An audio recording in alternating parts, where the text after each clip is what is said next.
अभिवादन दर्शकबिन, च्यानल एजको प्रस्तुति एज टक शो।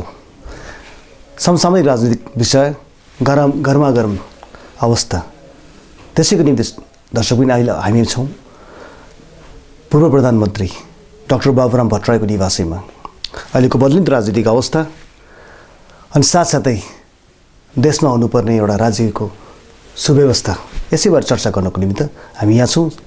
दर्शकबिन आउनुहोस्, सबभन्दा पहिला कार्यक्रममा स्वागत गरौँ पूर्व प्रधानमन्त्री एवं समाजवादी पार्टी नेपालका सङ्घीय अध्यक्ष डाक्टर बाबुराम भट्टराई। डाक्टर साहब, तपाईँलाई कार्यक्रममा स्वागत छ। धन्यवाद, नमस्कार। डाक्टर साहब, अहिलेको यो बदलिँदो राजनीतिक अवस्था अनि साथसाथै एउटा राज्यले नै समाजवादी पार्टीलाई टुक्राउन खेलेको खेल, यसबारे अनि साथसाथै आज बिहानै मात्र डाक्टर साहबहरू यसको डाक्टर सुरेन्द्र यादवको अपहरणको निमित्त प्रहरी प्रशासनमा गएर जो दर्ता गर्नु खोज्नु भएको थियो, त्यो दर्ता नलिएको अवस्था, यसलाई कसरी बुझाउनुहुन्छ? हामीले यसलाई अत्यन्त गम्भीर ढङ्गले लिएका छौँ। यो हाम्रो पार्टीको मात्रै कुरा होइन। नेपालमा संविधान सभाबाट संविधान बनेपछि भएको पहिलो निर्वाचनमा एउटा पार्टीले सुविधाजनक बहुमत, झन्डै 2/3 नजिकको बहुमत प्राप्त गर्यो। जनताको अपेक्षा के थियो भने यसले जनताका विकास, निर्माण, सुशासन, समृद्धि, संहिता जस्ता मुद्दामा केन्द्रित हुन्छ र 5 वर्ष चाहिँ राम्रोसँग चाहिँ काम गरेर देशमा आमूल परिवर्तन ल्याउँछ भन्ने जनताको अपेक्षा थियो, अथवा भरम थियो भने हाम्रो विचार शब्दमा भरम, जनताको विचारमा एउटा विश्वास जुन थियो। 2 वर्ष बित्दा नबित्दै प्रधानमन्त्री केपी शर्मा ओलीले एकपछि अर्को भ्रष्टाचार काण्ड, यति प्रकरणदेखि लिएर औनी प्रकरण हुँदै गोकुल प्रकरणदेखि अहिले चाहिँ आएर बहालवाला सांसद डाक्टर सुरेन्द्र यादवलाई अपहरण गर्ने र त्यो अपहरणमा पूर्व आइजिपी जसले चाहिँ अपराध अनुसन्धान गर्छ र अपराध नियन्त्रण गर्छ, त्यही मान्छे चाहिँ अपहरणमा संलग्न हुनु, प्रधानमन्त्रीका सबभन्दा विश्वासपात्र भनिएका उनकै पार्टीका सांसद अपहरणमा संलग्न हुनु र उनीहरूमाथि चाहिँ कमसेकम छानबिन गर्नुपर्छ र मुद्दा लगाउनुपर्छ भनेर आज हामीले चाहिँ जुन उजुरी जाहेरी दर्ता भनिन्छ त्यो गर्न हामी गयौँ। त्यो पनि लिन नमान्ने जुन घटना घटेको छ, यसले चाहिँ देश चाहिँ एउटा चरम सङ्कटतिर गएको चाहिँ हामीले चाहिँ देखेका छौँ।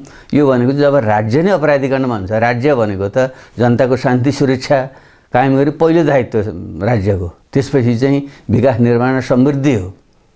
यो कुराहरूलाई चाहिँ जुन ढङ्गले पुरै लत्याउने काम भएको छ र केपी शर्मा ओली चाहिँ अत्यन्त उदण्ड ढङ्गले अगाडि बढिरहेका छन्, त्यसले चाहिँ देशमा ठुलो सङ्कट ल्याउने अवस्था हामी देखेका छौँ। हामी बहुत असाध्यै चिन्तित छौँ। डाक्टर साहब, छ नि भर्खरै अब हाम्रो माननीय महेश बस्नेतले यो अपहरणको काण्डमा फेरि डाक्टर साहबले फेरि आरोप लगाएको छ, यसमा के भन्नुहुन्छ? होइन, यता त चोरले पकेट मारले चाहिँ अर्काले चोर भनेर पकेट मार्ने यो पुरानो शैली हो। त्यसकोमा कुनै म तर्कै गर्न त्यस्तो चाहन्न। तथ्यले के भनिरहेको छ, आम जनताले के बुझिरहेको छ, त्यतापट्टि मान्छेले ध्यान दिनु पऱ्यो नि। अब मुख्यतया अब यो डाक्टर सुरेन्द्र यादवको अपहरण शैलीबाट जुन भइरहेछ, यो पछि राजनीतिक वृत्तमा धेरै परिवर्तन आइहाल्यो। अब सम्भवतः प्रधानमन्त्रीकै अब अध्यादेश फिर्ता लिने कामदेखि लिएर एउटा सङ्कट त देखिसक्यो। यसमा अब तपाईँहरू भर्खरै गठन भएको, भर्खरै एकता भएको जनता समाजवादी पार्टीको विचार के हुन जान्छ? अब हामीले यो जनता समाजवादी पार्टीको निर्माण किन गरेका छौँ भने देशमा काङ्ग्रेस र कम्युनिस्ट पार्टीहरूले कुनै कालखण्डमा नेपालमा लोकतन्त्र, एउटा समानताको अधिकारको निम्ति सङ्घर्ष गरे। हामी पनि कोही काङ्ग्रेस पार्टीमा लाग्यौँ होला, म आफै 40 वर्षमा कम्युनिस्ट आन्दोलन र पछिल्लो चरणमा माओवादी आन्दोलनमा लागेर संविधान सभाको निर्वाचन मार्फत सङ्घीय लोकतान्त्रिक गणतन्त्र ल्याउन मैले पनि भूमिका निर्वाह गरेँ। त्यति बेलाका आन्दोलनकारीहरूलाई हामी सबैले सम्मान गर्नुपर्छ। तर अब देश एउटा नयाँ चरणमा प्रवेश गरेको छ। यी सङ्घीय लोकतान्त्रिक गणतन्त्रका उपलब्धिको रक्षा गर्दै यसका जुन अपूर्णता छन्, खास गरी सङ्घीयता अहिले ठिक ढङ्गले अझै कार्यान्वयन हुन सकेको छैन। जनताका उत्पीडित जाति समुदायहरूका जुन आफ्ना पहिचानका जुन आकाङ्क्षाहरू हुन्, जस्तै काठमाडौँमा अब यहाँको नेवार समुदायको चाहिँ बाहुल्य भएको जुन ठाउँ हो, यो स्वतः नै एउटा नेवार पहिचानसहितको नेवार प्रदेश बन्नु पर्थ्यो। तराई मधेसमा मधेसीहरूको पहिचानसहितको मध्य प्रदेश बन्नु पर्थ्यो र यहाँका जनजातिहरूका जुन आफ्नो क्षेत्र छन्, गुरुङ, मगर, राई, लिम्बू लगायतका, उहाँहरूको आफ्नै पहिचान र अधिकार सहितको जुन प्रदेशहरू बन्नु पर्थ्यो, ती बन्न सकिरहेका छैनन्। त्यसले यस्ता कामहरू चाहिँ पुरा गरेर देशलाई चाहिँ सबै जातिको चाहिँ साझा मुलुक बनाउने र देशमा दिगो शान्ति कायम गर्ने, यो चाहिँ अब पुरानो पार्टीबाट सम्भव छैन भनेर हामीले पहिले त देश चाहिँ सबैको साझा बनाऊँ, यो भनेको सबैको फुलबारी हो, भन्ने कुराले चाहिँ व्यवहारमा प्रत्याभूत गरौँ अनि त्यसले चाहिँ देशमा दिगो शान्ति ल्याउँछ, एकता कायम हुन्छ र त्यो एकताको बलमा सुशासन कायम गर्दै देशलाई समृद्धि विकासतिर लान सकिन्छ र त्यसमा टेकेर चाहिँ हामी सबैले चाहना गरी उन्नत प्रकारको चाहिँ लोकतन्त्रमा आधारित समाजवाद निर्माण हुनसक्छ भन्ने यिनै मान्यतामा राखेर हामीले जनता समाजवादी पार्टी हामीले निर्माण गरेका हौँ र आगामी दिनमा नेपाली जनताले काङ्ग्रेस र कम्युनिस्ट पार्टीको चाहिँ एउटा भरपर्दो विकल्प प्राप्त गर्छन् भन्ने मलाई लाग्छ। तर दर्शक हतारैमा छ नि, अब अध्यादेशको विरोधमा मात्र यो ल्याइएको यो एकता भयो भने एउटा चाहिँ आरोप छ भने, दोस्रो यस्तो देश अब आफैमा पेन्डेमिक अवस्थामा कोरोनाको महाप्रकोप फैलिराखेको अवस्थामा यो राजनीतिक खेलहरू डर्टी गेम पनि भन्ने छ नि, हजुरको बुझाइ कस्तो रह्यो? होइन, राजनीति डर्टी गेम कहिले राजनीति त कहिले डर्टी गेम। जस्तै आकाश भनौँ न, आकाशलाई डर्टी भन्नु मिल्दैन, आकाशबाट कोही पनि अलग हुनु पनि सक्दैन। त्यही समुद्र जुन छ, पानी छ, त्यस्तो बिना चाहिँ माछाहरू बाँच्न सक्दैन भने जस्तै राजनीति बिना समाज चल्दैन, मान्छे बाँच्दैन। त्यसले राजनीतिलाई डर्टी भन्ने होइन, तर राजनीति परिचालन गरेर नेतृत्व गर्ने मान्छेहरू चाहिँ खराब चाहिँ अवसरवादी मान्छेहरू, अपराधिक खालका मान्छेहरू। जस्तै अहिले प्रधानमन्त्रीकै समलतामा, प्रहरीकै समलतामा अपहरण हुनु भनेको त अपराधीकरण हो। यस्ता मान्छेहरूले बदनाम गरेका हुन्। तर हामीले यसलाई नै सच्याएर यो फोहोरी भएको जुन एउटा राजनीति छ यसलाई चाहिँ सफा गर्ने नै हाम्रो चाहिँ एउटा ध्येय हो। र यति बेला हामीले जुन धेरै मान्छेले के भ्रम गरेका छैन, त्यत्तिकै चाहिँ हतारमा चाहिँ जनता समाजवादी पार्टी भन्यो भने बिल्कुल गलत कुरा हो। हामीले पोहोर साल पहिले नयाँ शक्ति पार्टी नेपाल र सङ्घीय समाजवादी फोरम बिचमै एकता गरेर जुन समाजवादी पार्टी निर्माण गऱ्यौँ, त्यति बेला नै हामीले राष्ट्रिय जनता पार्टी र जनमुक्ति पार्टीसँग पनि सँगसँगै गर्ने चाहिँ हाम्रो प्रयत्न थियो, सबैलाई मान्छेलाई थाहा छ। तर विविध कारणले अलिकति त्यति बेला दुईवटा पार्टीको मात्रै भयो, दुईवटा बाँकी रहे। त्यो कुराकानी गर्दै जाने क्रममा ढिला हुँदै गयो र अहिले चाहिँ यो कोरोना प्रकोपको कारणले 2-3 महिना यता हाम्रो राजनीतिक गतिविधि ठप्प भयो। त्यतिले गर्दा थोरै ढिलो जस्तो भए मात्रै हो, यो अकस्मात होइन। त्यसैले यो सुविचारी ढङ्गले नीति योजना कार्यक्रममा आधारित नै एउटा वैकल्पिक राजनीतिक पार्टी हो, त्यसलाई त्यही ढङ्गले चाहिँ ग्रहण गर्न म आग्रह गर्छु। जस्तो अलिकति अब प्रसङ्गलाई त तानी, अब 2 नम्बर प्रदेशमा त एक किसिमले अब समाजवादी पार्टी र राष्ट्रिय जनता पार्टी एकता भइसकेपछि जनता र समाजवादी पार्टीको एकमात्र सरकार बनिहाल्यो। अनि त्यस पश्चात अब त्यहाँ 2 नम्बर प्रदेशको नामाकरणमा पनि जनताको आफ्नै एउटा धारणाहरू छन्। अब के हुनसक्छ दर्शक? होइन, त्यो स्वतः नै एउटा पुरानो पहिचान भनेको मधेसी पहिचान हो। त्यसैले हाम्रो बुझाइ चाहिँ मध्य प्रदेशै बन्नुपर्छ भन्ने नै हाम्रो पार्टीको पहिलेदेखि पनि हो। तर दुर्भाग्य के हो भने त्यहाँ 2/3 बहुमत पुर्याउनुपर्छ। हाम्रो मात्रै 2/3 बहुमत पुग्दैन। कि त काङ्ग्रेस कि त नेकपाले साथ दिनुपर्छ। त्यो कारणले गर्दाखेरि पनि अस्ति नै प्रस्ताव हामीले राख्दा पारित हुन नसकेको हो। अब हामीले के विश्वास छ भनेदेखि अब नेकपाभित्र जुन केपी ओली गुट जो चरम अनुदारवादी छ, एकमनावादी छ, एकल जातीय अहङ्कारवादमा चाहिँ त्यो विश्वास गर्छ, उत्पीडित जाति समुदायको पहिचानको सम्मान गर्दैन। यसलाई बुझेर यदि नेकपाभित्रका साथीहरूले जो माओवादी पृष्ठभूमि भएका र नेकपा कोही एमाले भित्रकै पनि अलिकति यो संहिता पक्षधर जो मानिसहरू छन् उनीहरूले चाहिँ साथ दिए र नेपाली काङ्ग्रेसले पनि साथ दियो भने त्यो चाहिँ मध्य प्रदेश बन्न सक्छ। हाम्रो पार्टीको अडान चाहिँ मध्य प्रदेश बन्नुपर्छ भन्ने हो। त्यसो अलिकति फेरि प्रसङ्ग त्यही तानी, देशमा अहिले कोरोनाको महाप्रकोप फैलिरहेको छ, लकडाउनको अवस्था अहिलेसम्म निरन्तरै भइरहेको छ, सम्भवतः फेरि बढी नसक्छ। तर लकडाउनको कारणले गर्दाखेरि नेपालको जनताहरूले अस्तव्यस्त छन्। यसको उद्धार गर्नुपर्ने राहत वितरणले मात्र पर्याप्त होला दर्शक? दुःखद कुरा भयो, यति बेला विश्व नै यो कोरोना महाव्याधिबाट चाहिँ पीडित छ। 30 लाखभन्दा बढी मान्छे चाहिँ यसबाट सङ्क्रमित छन्, 2 लाखभन्दा बढी मान्छेको ज्यान गइसकेको छ। हाम्रै नेपालीहरू पनि नेपालभित्र त 50 करिब मात्रै भनिँदैछ। विदेशमा बस्ने नेपालीहरू र जुन हाम्रा चाहिँ प्रवासी नेपाली गैर आवासीय नेपालीहरू हुन् उनीहरूको ठुलो सङ्ख्यामा 30-40 जनाको चाहिँ ज्यान गइसकेको छ।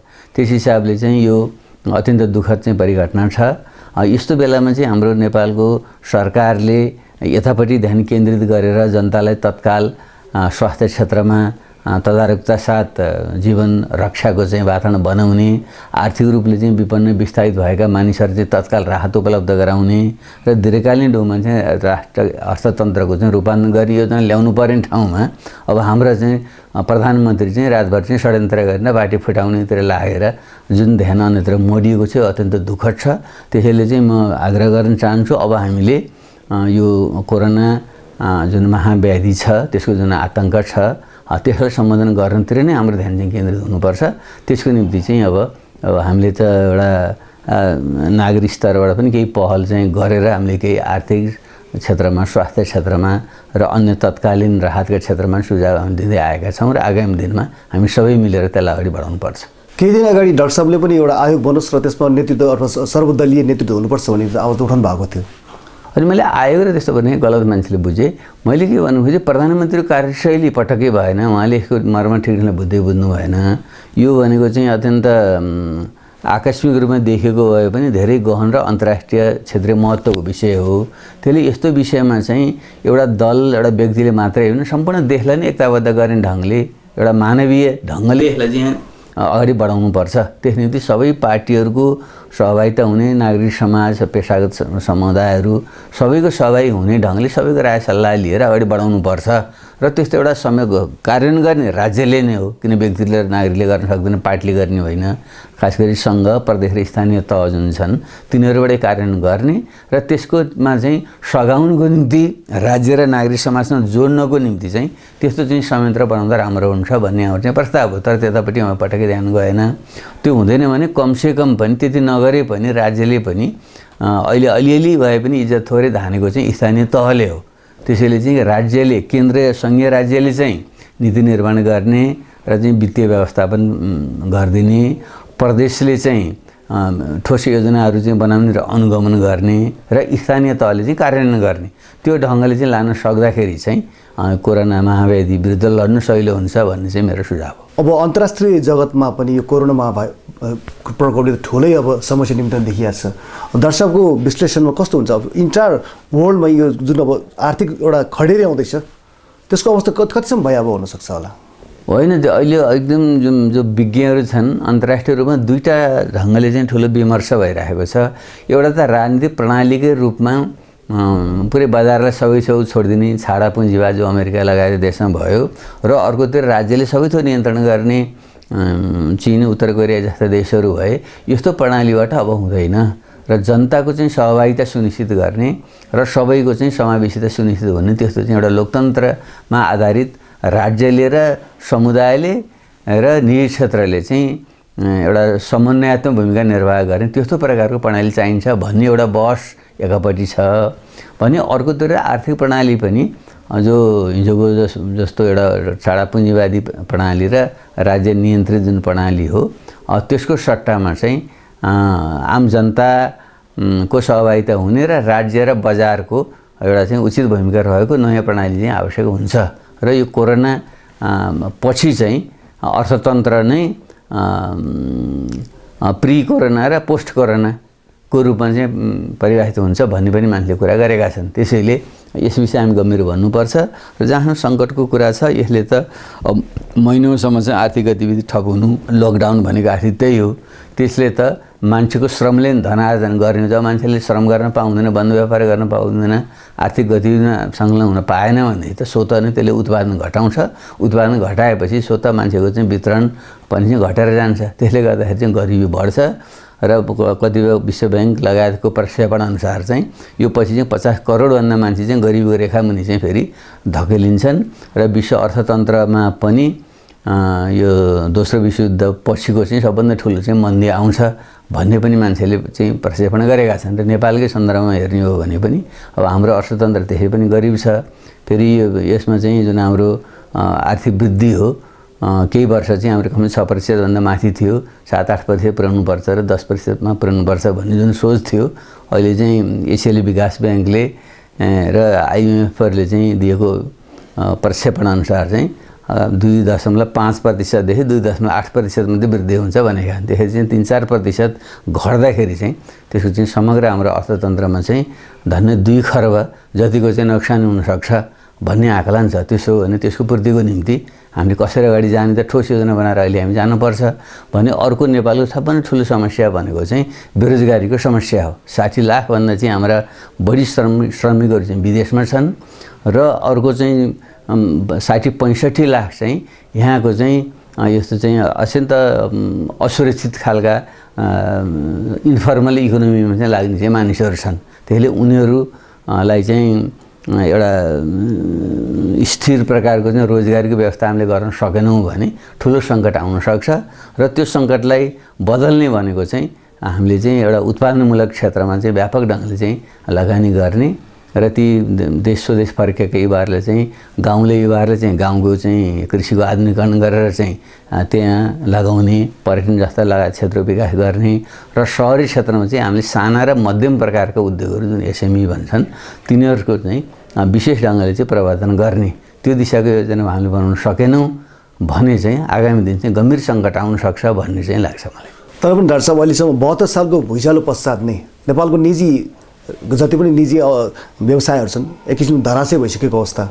अहिले फेरि यो 77 को कोरोनाको फेरि 1 महिनाको लकडाउन र कहिले फेरि लकडाउन समाप्त पनि थाहा छैन। अनि यो निजी क्षेत्रहरू सबै धराशय भयो भने त नेपालको अर्थव्यवस्था खतम हुन्छ होला नि त, होइन? यसको रिलिफ पार्ट के हुनसक्छ? होइन, हाम्रो अर्थतन्त्र त अहिले पनि त झन्नै 70-80% त निजी क्षेत्रमै छ त। हाम्रो त 20-25% मात्रै हाम्रो राज्य सामुदायिक क्षेत्रमा हो। त्यसो भएको हुनाले हामीले चाहिँ अहिले बढी प्रवर्धन गर्ने निजी क्षेत्रलाई नै हो। निजी मध्येमा पनि हाम्रो कृषि एउटा चाहिँ साना र मध्यम किसानहरू हुन्। उनीहरूको जुन परम्परागत प्रकारको खेती प्रणाली छ त्यसबाट चाहिँ अब उनीहरूले प्रतिस्पर्धा गर्न सक्दैनन् भारत र चीनका उत्पादनसँग। त्यसले एउटा पहिलो कुरा त कृषि क्षेत्रको चाहिँ व्यवसायीकरण गर्ने र कृषि क्षेत्रमा चाहिँ राज्यले चाहिँ अनुदानको व्यवस्था चाहिँ उनीहरूले गरिदिनुपर्छ र एउटा आधुनिक ढङ्गले मसिनहरू प्रयोग गरेर आधुनिक चाहिँ ढङ्गले खेतीपाती गर्नको निम्ति उनीहरूलाई जुन कर्जाको आवश्यकता पर्छ उनीहरूले चाहिँ एउटै % ब्याजमा चाहिँ कर्जाहरू उपलब्ध गराइदिने र बजारको निम्ति चाहिँ पनि राज्यले चाहिँ न्यूनतम मूल्यको चाहिँ ग्यारेन्टी गरिदिएर र जो विदेशी आयातका जुन वस्तुहरू हुन्छन् तिनको तुलनामा चाहिँ स्वदेशी वस्तु चाहिँ प्रयोग गरिदिने ढङ्गले जान सक्यो भने चाहिँ हामीले चाहिँ कमसेकम फलफुल तरकारी मासु र आधारभूत खाद्यान्नहरूमा चाहिँ हामी आत्मनिर्भर हामी चाहिँ बन्न चाहिँ सक्छौँ। एउटा हाम्रो त्यतापट्टि हाम्रो जोड दिनुपर्छ। र दोस्रो चाहिँ निजी क्षेत्र भनेको चाहिँ हाम्रो साना र मध्यम प्रकारका उद्योगहरू नै हुन् र काठमाडौँमा पनि तपाईँले हेर्नु भने अधिकांश साना र मध्यम नै हुन् र सरकारी तथ्याङ्कले भन्छ 80% चाहिँ हाम्रो उद्योग धन्दाहरू चाहिँ साना र मध्यम प्रकृतिका छन्। तर उनीहरूको निम्ति चाहिँ जुन स्वरोजगारहरू पनि त्यसमा चाहिँ जोडिएर आउँछन् उनीहरूलाई पनि अन्ततः चाहिने चाहिँ पुँजीको चाहिँ अभाव भइरहेको हुन्छ। त्यसैले हाम्रो चाहिँ ब्याङ्किङ सेक्टरको चाहिँ एउटा सुधार गरेर उनीहरूलाई चाहिँ अहिले तत्कालको निम्ति चाहिँ एउटा राहतकै व्यवस्था गर्नुपर्छ। उनले लिएको ऋण र ब्याज तिर्न नसक्ने स्थिति हुन्छ, राज्यले चाहिँ मूल्याङ्कन गरेर उनको चाहिँ ब्याजलाई चाहिँ मिनाहा गरिदिने अथवा चाहिँ अनुदान दिने र ब्याज दर चाहिँ घटाएर सस्तो ब्याज दरमा चाहिँ कर्जा उपलब्ध गराउने एउटा व्यवस्था गरिदिनुपर्छ। र श्रमिकहरूको चाहिँ ज्याला पनि जुन तिर्न नसकिने जुन अवस्था छ कमसेकम लकडाउन भएको बेलाको अवस्थाको चाहिँ ज्याला चाहिँ राज्यले चाहिँ अनुदानको रूपमा चाहिँ उपलब्ध गराइदिने त्यसो चाहिँ गर्न सक्यो भने साना र मध्यम व्यवसायहरू चाहिँ अगाडि आउन सक्छन्। यो लगायतका ठुल्ठुला पूर्वाधारहरूमा पनि हामीले चाहिँ लगानी चाहिँ बढाउनुपर्छ। जस्तै मेरो पालामा राष्ट्रिय गौरवको योजना भनेर मैले जुन सुरु गरेको थिएँ यो काठमाडौँ चाहिँ तराई जोड्ने फास्ट ट्र्याक, बुढी गण्डकी परियोजना, मध्य पहाडी लोकमार्ग, तराईको हुलाकी लोकमार्ग, कोशी गण्डकी र कर्णाली लोकमार्गहरू र ठुला चाहिँ सिँचाइ योजनाहरू यसलाई चाहिँ हामीले अगाडि बढाउन सक्यौँ भने चाहिँ यसले चाहिँ 10औं लाखको रोजगारी सृजना गर्न सक्छ। अब पैसा कहाँबाट आउँछ भन्ने कुरा छ। पैसा भन्ने कुरा त हामीले चाहिँ जुन अनावश्यक ढङ्गले फजुल खर्च भ्रष्टाचार छ पहिले त्यसलाई रोक्नु पऱ्यो र त्यसबाट पनि हाम्रो चाहिँ झन्नै 1.5 खर्ब रुपियाँको चाहिँ हामीले बचत गर्न हामीले सक्छौँ। र त्यसपछि चाहिँ हामीले यो हाम्रो विदेशबाट आउने जुन रेमिटेन्स हो त्यो पनि अलिकति घट्ने सम्भावना चाहिँ छ। 8-9 खर्ब जुन हाम्रो रेमिटेन्स आउँथ्यो त्यसमध्ये चाहिँ झन्डै 1 खर्ब चाहिँ भन्दा बढी चाहिँ घट्छ भन्ने अनुमान छ। त्यो स्थिति आयो भने समस्या त पर्छ, तैपनि 7-8 खर्बै चाहिँ आएछ भने पनि त्यसको चाहिँ ठिक ढङ्गले बचत गरेर चाहिँ लगानी गर्ने ढङ्गले पनि हामी जान सक्नुपर्छ। र त्यसको सँगसँगै चाहिँ हामीले वैदेशिक कतिपय संस्थाहरूले हाम्रो जस्तै अल्पविकसित देशहरूको निम्ति सहुलियतपूर्ण ढङ्गको कर्जाहरू दिन्छन् पनि उनीहरूले।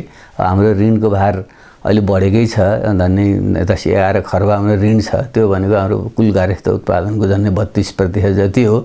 तैपनि हामीले सहुलियतपूर्ण ऋण हामीले चाहिँ जुन लाइन अफ क्रेडिट प्राप्त गर्न सक्छौँ त्यसले जान्थ्यो 50-60% पनि लिन चाहिँ हामीले सकिन्छ। त्यसो हुन सक्यो भने त्यो पनि हाम्रो चाहिँ स्रोत बन्छ र आन्तरिक ऋणहरू उठाउन पनि हामीले सक्छौँ। यसरी चाहिँ हामीले चाहिँ यो मौकामा चाहिँ एउटा हिरा फोर्नु भने जस्तो गरेर जुन भनिन्छ र हामीले चाहिँ अलिकति आँट गरेर ठुलो ढङ्गले पुँजी सङ्कलन गर्ने र व्यवस्थित ढङ्गले चाहिँ त्यसको चाहिँ प्रयोग गर्ने ढङ्गले हामी जानुपर्छ। र अन्त्यमा अर्को कुरा चाहिँ आर्थिक क्षेत्रको चाहिँ यो हाम्रो अत्यन्तै विपन्न बराका जो मानिसहरू छन् गरिब रेखामुनि भएका मानिसहरू छन् जसको चाहिँ मैले मेरो पालामा चाहिँ तिनीहरूको चाहिँ सर्वेक्षण गरेर चाहिँ तिनीहरूलाई चाहिँ सहुलियतपूर्ण ढङ्गको चाहिँ व्यवस्था गर्ने खाद्यान्न लगायतको वस्तुको उपलब्धता रोजगारी शिक्षा स्वास्थ्य भन्ने जुन मैले कुरा गरेको थिएँ त्यसरी नै जो हाम्रो ज्येष्ठ नागरिक हुन् एकल महिलाहरू हुन् अपाङ्गता भएका मानिसहरू हुन् उनीहरूको एकीकृत प्रकारको चाहिँ सुरक्षा व्यवस्था चाहिँ हाम्रो चाहिँ हुनु पऱ्यो त्यो सामाजिक सुरक्षा हुनु पऱ्यो हामी चाहिँ अंश जुन गरेर दिइरहेका छौँ त्यो चाहिँ पर्याप्त मात्रामा छैन त्यसैले यो कोरोना पछि चाहिँ यसबाट हामीले सिकेर त्यो सामाजिक सुरक्षा व्यवस्था गरिदिनुपर्छ र शिक्षा र स्वास्थ्य क्षेत्र चाहिँ यो राज्यको दायित्व भन्ने कुराले चाहिँ हाम्रो आफ्नो बुझाउनुपर्छ निजी क्षेत्रले कृषि पर्यटन उद्योग अन्य क्षेत्रमा निजी क्षेत्रले छोडिदिनु पर्छ राज्यले अनावश्यक दखल गर्नु हुँदैन तर शिक्षा र स्वास्थ्य भनेको त एउटा मानवीय मानव अधिकारको पनि कुरा हो र मानवीय पुँजी विकास गर्ने पनि कुरा हो तर त्यसको निम्ति चाहिँ राज्यले नै लगानी गर्नुपर्छ अहिले जुन व्यथिति छ त्यसलाई चाहिँ हामीले चाहिँ सच्याउनुपर्छ यति काममा हामी ध्यान दिन सक्यौँ भने कोरोना पछि चाहिँ नेपालले चाहिँ यो विपत्तिलाई चाहिँ एउटा ठुलो अवसरमा परिणत गर्न पनि सक्छ जस्तो अलिकति प्रसङ्ग फेरि कोट्याएँ मैले भर्खर दर्शकले भन्नुभयो निजी क्षेत्रकालाई राहत दिनुपर्छ त्यो निजी क्षेत्रलाई राहत दिने प्रक्रिया त विदेशमा त सुरु भइ नै सकेको छ अमेरिका लगायत विभिन्न देशमा तर नेपालमा दर्शकले कतिसम्म सम्भावित देख्नु पाएको छ गर्नै पर्छ सम्भव कुरो होइन यहाँ त हाम्रो चाहिँ एउटा ध्यानै मान्छेको नपुगेर हो यहाँ चाहिँ हामीले अनावश्यक ढङ्गले फजुल खर्च गरेर त्यति हामी सिद्धाइरहेका छौँ भ्रष्टाचार आदि नै तपाईँले यहाँ हेर्नुहोस् त हाम्रो जुन आफ्नो सार्वजनिक सम्पत्तिको जुन खालको दोहन भइरहेको छ त्यसकोलाई चाहिँ हामीले त्यो ध्यान दिइरहेका हुँदैनौँ तर चाहिँ राज्यले चाहिँ विपन्न वर्गका जनता र चाहिँ साना मध्यम व्यवसायीहरूको निम्ति चाहिँ यस्तो विपत्तिको बेलामा चाहिँ राहत दिनुपर्छ भन्ने पैसा कहाँबाट आउँछ भन्ने आएछ मान्छेले क्या त्यसले त्यो त व्यवस्थापन गर्ने कुरा हो नि त तर पैसाको समस्या होइन हाम्रो योजनाको र मुख्य कुरो चाहिँ दृष्टिकोणको चाहिँ एउटा समस्या हो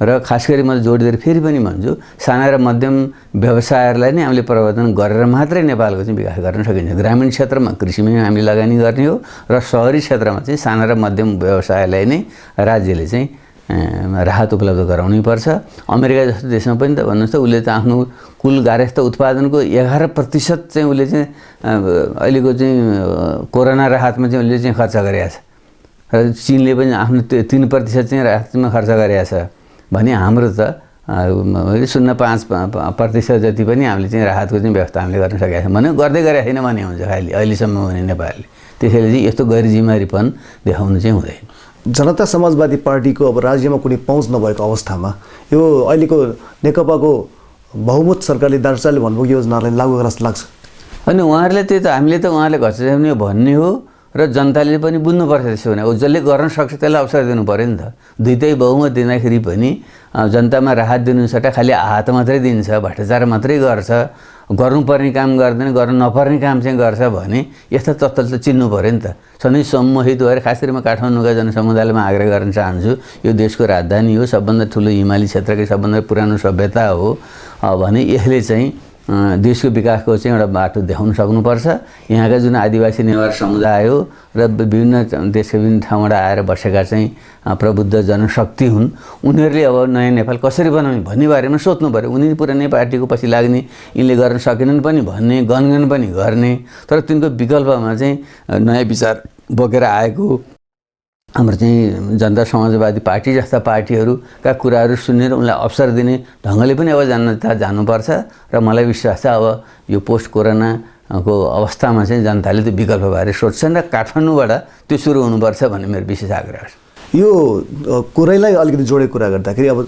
जनता समाजवादी पार्टीले राज्यको यो जुन काम गरिरहेको छ त्यसको विरोधमा अथवा जनतालाई सूचित गर्नको निम्ति कुन स्ट्राटेजीसम्म चाहिँ जनता बिच जान्छ अब अहिले त हामीले सुरुमा त हाम्रा सकारात्मक ढङ्गले नै हाम्रो सुझावहरू दिन्छौँ सरकार जहाँ चुकेको छ पहिलेको चाहिँ त स्वास्थ्य सम्बन्धी आवश्यक जुन व्यवस्था गर्नुपर्थ्यो यो ठुलो महामारी आउँदैछ र यसको निम्ति चाहिँ पूर्व तयारी गर्नुपर्छ भन्ने कुरा त मङ्सिर पुसदेखि जुन चर्चा थियो यिनीहरू चाहिँ फागुनको अन्त्यसम्म पनि पुरै कानमा तेल हालेर यिनीहरू बसे तर सामान्य चाहिँ स्वास्थ्य सामग्रीहरू पनि हामीसँग रहन्छन् डाक्टर र चाहिँ नर्सहरू र स्वास्थ्य कर्मीहरूको निम्ति चाहिँ सुरक्षा सामग्रीको पनि व्यवस्था रहेनछ चाहिँ यो परीक्षणका चाहिँ सामान्य साधनहरूमा रहन्छन् भन्ने कुरो त देखायो र उल्टै त्यसको चाहिँ बाहिरबाट चाहिँ आयात गर्ने क्रममा चाहिँ रोम्नी समूह जस्ता चाहिँ आफ्नै आसेपासेहरूलाई चाहिँ भ्रष्टाचार गरेर चाहिँ सुम्पिएको जुन घटना देखियो त्यहाँ एउटा चाहिँ ठुलो सरकारको चाहिँ कमजोरी देखियो त्यो विषयमा चाहिँ हामीले हाम्रो आवाजहरू हामीले उठाइरहेका छौँ